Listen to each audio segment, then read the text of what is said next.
Transistors काफी ज्यादा खतरनाक टॉपिक बहुत लोगों को लगता है, लेकिन ये एक्चुअली अच्छा थोड़ा ठीक है, मुश्किल तो है ही, लेकिन उतना भी मुश्किल नहीं है अगर हम इसको सही तरीके से समझें। और इस सीरीज में हम इस ट्रांजिस्टर्स के टॉपिक को एकदम डिटेल में समझेंगे, एकदम शुरुआत से समझेंगे। लेकिन सबसे पहले हम ये नहीं देखते हैं कि ट्रांजिस्टर काम कैसे करते हैं, पहले समझते हैं कि ट्रांजिस्टर काम क्या करता है और उसका एक थोड़ा रियल लाइफ एग्जाम्पल देखते हैं।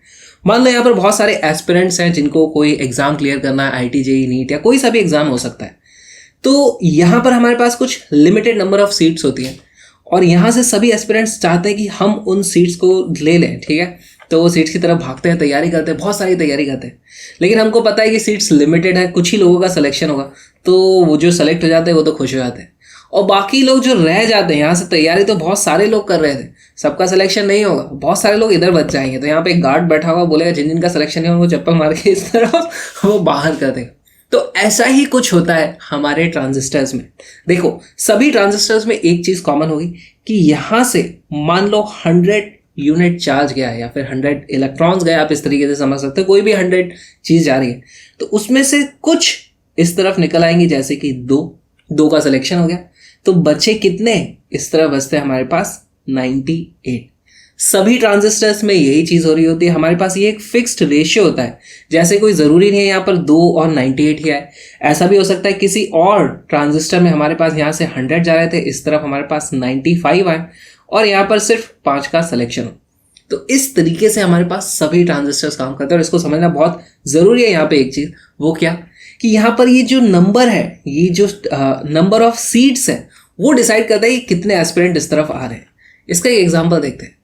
मान लो यहाँ पर एग्जाम ही नहीं हो रहा है, कोई सीट्स ही नहीं है, इस बार नीट कैंसिल हो गया, तो यहाँ पर कोई भी सीट नहीं है, तो कोई भी एस्पिरेंट इस तरफ नहीं आएगा, कोई भी एस्पिरेंट इस तरफ आएगा ही नहीं, तो कोई भी एस्पिरेंट इधर भी नहीं निकलेगा। अगर मान लो यहाँ पर सीट्स होंगी तो एस्पिरेंट इधर आएंगे, उनमें से कुछ का सिलेक्शन होगा, बाकी सीधे निकल जाएंगे। तो हमेशा रेशियोज ऐसे ही रहने वाले हैं, लेकिन ये डिसाइड करना कि यहाँ से इस तरफ फ्लो होगा या नहीं, वो हमारा यहाँ पर ये वाली चीज डिसाइड करती है। ट्रांजिस्टर्स में इनके अलग अलग नाम हैं, एमिटर, बेस और कलेक्टर, उन्हें देखते हैं।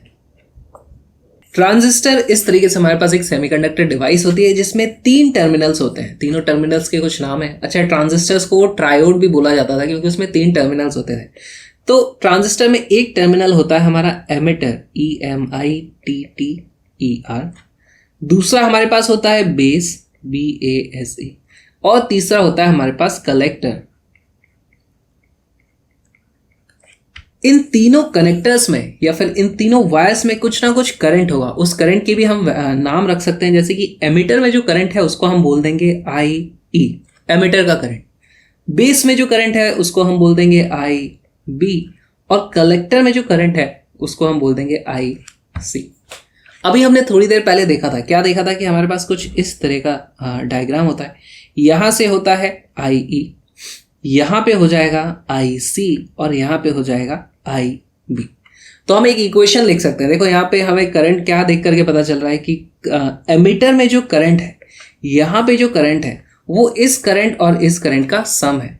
तो यहाँ पर हम लिख देंगे IE is equal to IB plus IC।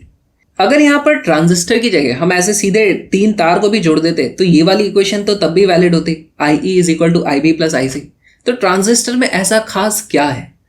तो वो यही बात है कि यहाँ पर ये जो बेस का करंट है वो डिसाइड करता है कि कलेक्टर में कितना करंट जाने वाला है। तो सबसे पहले ये चीज समझना जरूरी है कि बेस करंट डिसाइड करता है कि एमिटर और कलेक्टर में कितना करंट होने वाला है। इसी से हम करंट के फ्लो को कंट्रोल करते हैं। ये एक तरीके से सिग्नल देता है, बेस एक तरीके से डिसाइड करता है कि एमिटर में कितना ज्यादा करंट फ्लो होने वाला है। तो आप इसको ऐसे समझो, हमारे पास यहाँ पर एक पाइप है मोटा सा, इसमें से पानी इस तरफ जाना है, लेकिन उसका यहाँ पे जो नल लगा हुआ है वो कंट्रोल हमारे बेस के पास में। बेस के करंट के हिसाब से हम चेंज करके बता सकते हैं कि कलेक्टर में कितना करंट आने वाला है। इसको हम लिख भी सकते हैं यहाँ पर कि IB decides how much IC will be। अच्छा, इसकी कुछ रेशियोज होते हैं यहाँ पर, उन इंपॉर्टेंट रेशियोज को देख लेते हैं। हमारे पास यहाँ पर था एमिटर करंट, हमारे पास यहाँ था कलेक्टर करंट, और यहाँ पर था हमारे पास बेस करंट। हमारे पास इक्वेशन थी IE is equal to IB plus I C. इसका एक एग्जांपल लेते हैं। मान लो हमारे पास इस तरीके से वो ये जो डायग्राम हमारा बन जाता है। एमीटर में हमारे पास आ रही थी value 100 milliampere, microampere, कोई भी वैल्यू हो सकती थी।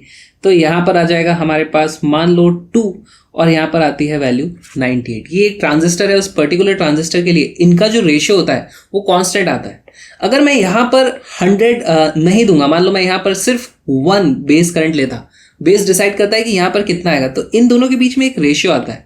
तो वो रेशियो क्या हो जाएगा, मान लो मैं यहाँ पर सिर्फ 1 मिली एम्पियर करंट ले रहा था, तो यहाँ पर हमारे पास आ जाएगा 98 की जगह इस बार वो हो जाएगा 49, जस्ट हाफ हो जाएगा। जितना इन दोनों का रेशियो एक कांस्टेंट होता है, तो देखो यहाँ पर भी इन दोनों का रेशियो कांस्टेंट आ रहा है। अगर यहाँ पर 1 इस तरफ नीचे आ रहा है, इस तरफ 49 जा रहा है, तो हमें यहाँ पर भी वैल्यू मिल जाती है कि यहाँ पर आ रहा होगा 50। और देखो अगर हमारे पास यहाँ पर नीचे करंट आ रहा होता 4 यूनिट्स, तो इस बार यहाँ पर करंट कितना आता है, 98 का डबल हो जाता है, वो हो जाता है 196 और यहाँ पर हमारे पास वैल्यू आ जाती है 200।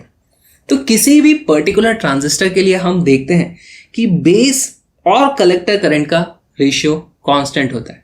अच्छा, ये रेशियो कांस्टेंट हो जाता है तो अपने आप इन दोनों का रेशियो भी कांस्टेंट हो जाएगा या फिर इन दोनों का रेशियो भी कांस्टेंट हो जाएगा। सभी रेशियोज कांस्टेंट हो जाते हैं। उन रेशियोज के कुछ नाम दे देते हैं, जैसे हम sine theta cos theta trigonometry में कर देते हैं, यहाँ पर भी हम कुछ रेशियोज को डिफाइन कर देते हैं। क्या है वो रेशियो? सबसे पहला जो काम का रेशियो है वो रेशियो है I C, collector current divided by base current.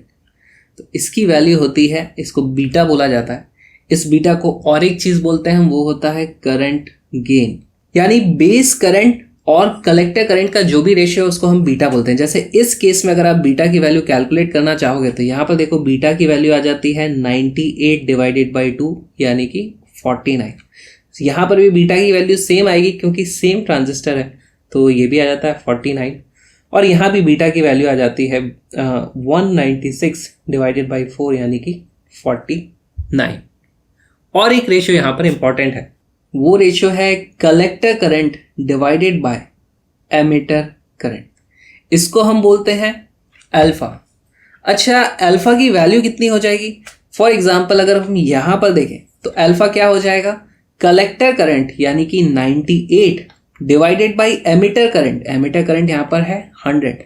तो इस केस में हमारे अल्फा की वैल्यू आ जाती है alpha is equal to 98 by 100 यानी कि 0.98।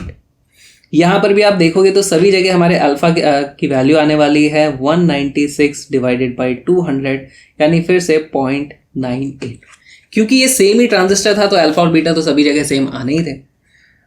यहाँ पर और एक चीज देखते हैं कि हम अल्फा और बीटा के बीच में भी कुछ रिलेशन निकाल सकते हैं। जैसे हमारे पास एक वैल्यू एक इक्वेशन है, वो इक्वेशन है I E is equal to I B plus I C. Emitter current को यहां से मैं लिख सकता हूं, emitter current is equal to I C divided by alpha. यहाँ आई सी आ जाएगा, यहाँ पे अल्फा जाएगा, आई ई इधर चला जाएगा, तो यहाँ पर मैं लिख दूंगा I C divided by alpha is equal to base current. Base current को क्या मैं लिख सकता हूँ, I C divided by beta, ये बीटा इधर चला जाएगा, आई बी इधर चला जाएगा, तो इसको मैं लिख दूंगा I C divided by beta, beta plus I C. यहाँ पर आप देखोगे ये आई सी कैंसिल आउट हो जाते हैं और हमारे पास, इसको आप सिंप्लीफाई करोगे तो हमारे पास कुछ रिलेशन आ जाता है। वो रिलेशन होते हैं, पहली बात तो beta is equal to alpha upon 1 minus alpha, या फिर आप ये भी देखोगे एक और रेशियो हमारे पास आ जाता है alpha is equal to beta upon beta plus 1। तो हमारे पास ये दो रेशियोज हैं। इन्हीं रेशियो से बहुत सारे क्वेश्चन सॉल्व होते हैं और किसी भी ट्रांजिस्टर की कोई सी भी कैलकुलेशन करने के लिए, पावर गेन, एम्पलीफिकेशन गेन, बहुत सारी कैलकुलेशन में सिर्फ इन्हीं रेशियोज का यूज होता है। बाकी सारी चीज़ें उसकी वर्किंग को समझना अलग है, कैलकुलेशंस को सॉल्व करना अलग है। तो हमें इन फॉर्मूलों को हमेशा याद रखना, ये बहुत ही इंपॉर्टेंट है। इनके कुछ प्रीवियस ईयर्स क्वेश्चंस को देखते हैं। In the case of a common emitter transistor amplifier, the ratio of the collector current to the emitter current IC by IE is equal to 0.96। ये क्या चीज है? ये अल्फा है। नहीं भी पता है तो इसको भी हम समझते हैं। The current gain of the amplifier is, हमसे करंट गेन पूछा है तो हम सबसे पहले हमारा वही वाला डायग्राम बना लेंगे इस तरीके से। हमारे पास IC यानी कि ये होता है IC, ये होता है IE, एमिटर होता है यहाँ पर, ये होता है हमारा IB। हमारे पास IC डिवाइडेड बाई IE की वैल्यू 0.96 है। तो हम मान लेते हैं अगर यहाँ से हमारे 100 इस तरफ जा रहा था यूनिट करंट, तो इस तरफ हमारे पास सिर्फ 96 आ रहा होगा और यहाँ पर सिर्फ 4 आ रहा होगा। तो ये बहुत ही सिंपल था, 100 जा रहा था तो 96 अगर इधर गया है तो 4 इधर गया होगा। हमसे पूछा है कि the current gain of the amplifier is कितना। करंट गेन क्या होता है? IC डिवाइडेड बाई IB, यानी कि बीटा। करंट गेन की वैल्यू हो जाएगी beta is equal to 96 divided by 4 और उसकी वैल्यू आ जाती है 24। आंसर है सी। बहुत ही सिंपल था। और एक क्वेश्चन को देखते हैं। For a common emitter circuit IC divided by IE is equal to 0.98। ये क्या वैल्यू है? ये हमारे अल्फा की वैल्यू है। Then current gain for the common emitter circuit will be, तो हमारे पास अल्फा की वैल्यू है 0.98। इससे हम डायरेक्टली बीटा निकाल सकते हैं। हमसे बीटा पूछा है। बीटा का फॉर्मूला क्या होता है? Alpha upon 1 minus alpha. Alpha की वैल्यू है 0.98 डिवाइडेड बाई 1 माइनस 0.98, यानी कि 0.98 डिवाइडेड बाई 0.02, यानी कि 49। हमारा आंसर आ जाता है ए। अगर आपको ये फॉर्मूलेज याद नहीं है तो भी हम इसको सॉल्व कर सकते हैं। देखो हम इसको कैसे सॉल्व करेंगे। यहाँ से हम वही वाला डायग्राम बना लेंगे। यहाँ से हमारे पास मान लो 100 यूनिट्स इस तरफ करंट आ रहा था, तो यहाँ पर आता है सिर्फ 98, इस तरफ आ जाता है 2। तो हमारे पास बीटा की वैल्यू सीधे सीधे आ जाती है collector current divided by base current, यानी कि 98 divided by 2 which is equal to 49। Again हमारा आंसर आ जाता है ए। बहुत ही सिंपल था। मुझसे लाइव फिजिक्स पढ़ोगे तो आ जाओ बॉम्ब फिजिक्स पर, जहाँ पर हम डेली 1 घंटे की लाइव क्लास लेते हैं। वहाँ पर हम फिजिक्स पढ़ते हैं और ये सभी लाइव क्लासेस एब्सोल्युटली फ्री हैं। इनको एक्सेस करने के लिए आप इस लिंक को फॉलो कर सकते हो। वैसे ही क्लासेस होती कहाँ है? ये लाइव क्लासेस होती हैं अनअकैडमी प्लेटफॉर्म पे, जो इंडिया का बेस्ट लर्निंग प्लेटफॉर्म है किसी भी कॉम्पिटिटिव एग्जाम की तैयारी करने के लिए। चाहे आपका गोल IIT JEE हो, नीट हो, CBSE हो या फाउंडेशन, अनअकैडमी प्लस सब्सक्रिप्शन के बहुत सारे फायदे हैं, क्योंकि वहाँ होती है डेली लाइव क्लासेस और आप अपने सारे डाउट्स भी वहाँ पर क्लियर कर सकते हो। अच्छा, अनअकैडमी प्लस सब्सक्रिप्शन या आइकॉनिक सब्सक्रिप्शन लेने के लिए आप मेरा कोड विक्रांत यूज़ करके एक्स्ट्रा डिस्काउंट ले सकते हो और अपना फ्री प्लान भी अनलॉक कर सकते हो। फ्री प्लान अनलॉक करके आप मेरा बॉम्ब फिजिक्स वाली सीरीज देख सकते हो। उसका लिंक डिस्क्रिप्शन में होगा, नहीं तो आप इसको URL को अपने ब्राउजर में टाइप भी कर सकते हो। अपना फ्री प्लान अनलॉक करो मेरा कोड विक्रांत यूज़ करके और आ जाओ पढ़ते हैं लाइव 3 से 4 बजे बॉम्ब फिजिक्स पे अनअकैडमी लर्निंग ऐप पे।